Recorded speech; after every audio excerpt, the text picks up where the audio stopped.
Hi everyone, in front of me I've got a VIVO T2 Pro and let me share with you how to reset the preferences on this device.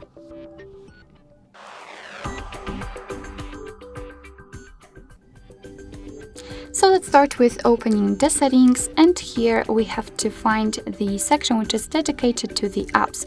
So right here, apps, and then tap on see all 48 apps.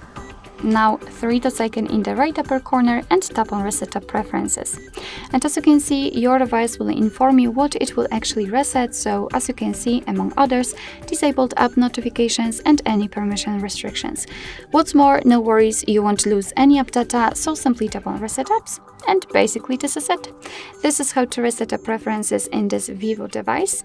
Thank you so much for watching. I hope that this video was helpful, and if it was, please hit the subscribe button and leave the thumbs up.